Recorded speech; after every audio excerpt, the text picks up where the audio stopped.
Today, we're going to talk about the idea that the rules of spirituality for heaven and hell changed in Hazbin Hotel, leading to Pentious dying in hell but somehow manifesting as an angel in heaven.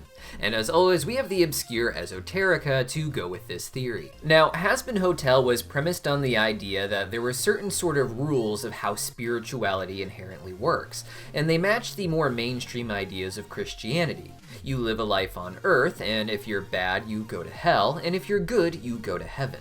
The biggest issue here was that there was no real rule for what was sinful and what was moral. There seemed to be these obvious ideas of what it would look like, but after being sent to hell, there was no revelation of what in particular made you end up there. The humans were created by the angelic beings from heaven in the Hazbin Hotel Helluverse, a process visually shown to be led by Sera, who is the head of the Seraphim. When doing this, the idea of hell was not any part of their plan, it would seem, and instead, hell is described as a pit created by Lucifer's actions of giving the fruit of forbidden knowledge to Eve. Because of this, Sera herself doesn't actually know what the standard is for getting into heaven. Without hell, it would seem heaven was the only option, and whether all souls would go there or just some souls with the rest disappearing is unknown. With so many souls appearing in hell, Charlie has of course made the case that sinners should be given a chance to redeem themselves, which Sera says no to, but for some reason this seems to change. At the next extermination, Pentious ends up dying to save the ones he loves at the Hazbin Hotel, and instead of manifesting again in hell or disappearing entirely, he somehow ends up in heaven.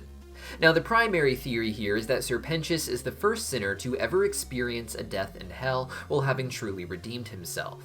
We don't know if Adam's beams of lights have a permanent death effect like the angelic weapons do, but that's how the characters treat it in the show, and if Pentious had to have one of these more permanent deaths to end up in heaven, that would make this sort of opportunity somewhat rare.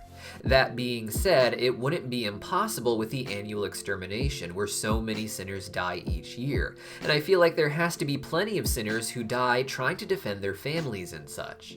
Not fighting back in a militaristic way, as Carmilla made clear that the exorcists aren't used to that, but instead just standing their ground while trying to keep their kids or family or loved ones safe for just a little longer, similar to what Carmilla did in defeating one of those angels, but instead most sinners would experience their death. Yet no other sinner has manifested in heaven because of this sort of redemptive act. Now, theories have popped up that the mindset may have something to do with this, such as knowing that you were seeking redemption before going in for that battle. But for this video, we're actually going to explore the idea that Pentious, or rather Charlie, changed the rules of spirituality within the Helluverse. Now, one thing I've always found interesting are the eyes that cover Sera, that she sometimes hides away.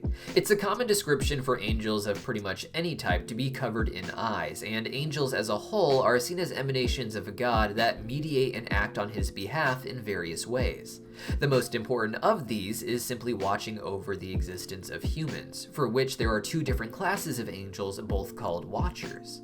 One class can be seen in the book of Daniel as angelic agents of God who watch over humans, particularly the people of Israel, and deliver messages between them, acting as a mediator between the humans and God. In the book of Enoch, the term Watchers is used again to describe a group of angels who have taken on something of a humanoid form to exist on Earth. Their duty is still to watch over humans, with their physical forms given so that they can guide the humans with a more hands-on approach. However, the Watchers succumb to the temptations of their flesh and end up taking human women as their wives, who end up giving birth to giant offspring known as the Nephilim. This can be said to play out in the show with Lucifer, the fallen angel, taking Lilith as his wife and giving birth to the taller-than-life Charlie. Now, in Jewish tradition, Enoch is considered the mediator figure who watches humanity on behalf of God and carries their prayers to God. Enoch is a figure that came a bit later in the patriarchal line of Seth that led down to Noah, however, and before that, the role of the mediator was seen as being filled by the Watchers themselves. In the show, Sera could be said as being the mediator, the highest of what we might call the Watchers, with her many eyes. And what's interesting is that those eyes make an appearance at the most ominous point in the show, when Sera is trying to warn the younger Seraph, Emily, about the greater purpose they have and how it can all fall apart if they don't play their proper roles. Sera is not God, she's just the leader of the angels, and we know them to worship the idea of good, which is the closest we have to God in the Helluverse. Good is personified, but not present in the world, and thus appears to be an essence that exists outside of the material world that the angels and humans exist in.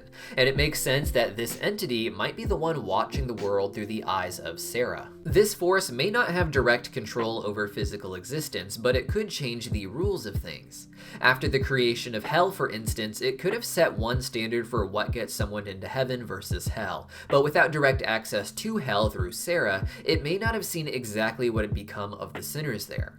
From the time of Lucifer creating hell, the rule may have been that people who don't meet certain standards go to hell, and no death, redemption, or anything like that could change a sinner into an angel. But after Charlie presented her case, the entity of good could have heard Charlie's arguments and changed the rules of how things work in hell. This wouldn't even have to be permanent. If the essence of good could change the rules once or twice, for instance, it could even do so again. But allowing Sir Pentious into heaven would be the first chance to see whether or not redeemed sinners may actually fit in there. The idea of this is something explored in esoteric mythology. Esoteric meaning concealed, with connections often being found between different religions to highlight their similarities and get a greater picture of what is being talked about in each myth.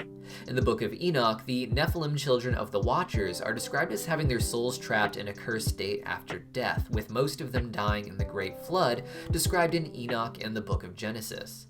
Following the flood, Jewish tradition has Enoch being the mediator between humans and God, reflecting the covenant made between God and Noah after the flood, and then later between God and Abraham, which the Israelites would inherit. Now, the Christian movement depicts Jesus as the fulfillment of the Old Testament covenant, with the new covenant being made to welcome in the greater world. This goes out not just to the world at large, but according to some interpretations, even to the Nephilim. In Peter 3:18, for instance, Jesus is described as dying but being born again in the Spirit, where he brings his teachings to the souls that have been trapped there since before the flood, seemingly a reference to the Nephilim of Enoch. Jesus represented a change of the rules that instead of sacrificing animals, humans can simply accept Jesus as a savior, and then his death takes on the karmic debt that they have accrued over life. These souls, whether on earth or trapped in an afterlife like hell, can seek redemption and have an opportunity for heaven. In the show, Charlie is an interesting parallel to Jesus. She's the daughter of a divine being who feels great empathy for those around her and simply wants all of them to get into heaven, even if, like the Nephilim, they had seemingly sinned and been condemned to hell by a different mediator in the past. Interestingly, the Nephilim were said to be the enemies of the Israelite people even when they returned to Canaan from Egypt. But according to one rabbi quoted in the Talmud, the Jewish Messiah will be a descendant of giants, or Nephilim, combining these two ideas into a character like Charlie, perhaps. Sera may have, in some way, condemned those descended from Adam based on the punishment she gave Lucifer. With Lucifer sent to hell, those like him, even if not evil, may have been sent as well. Charlie would represent a sort of new covenant wherein if Charlie vouched for them, they were given a chance for redemption like Sir Pentious, and others may follow. It may be specifically even that they have to seek redemption through Charlie's name, with Charlie being seen as the one worthy of deciding by the enigmatic entity of good watching through Sera's eyes.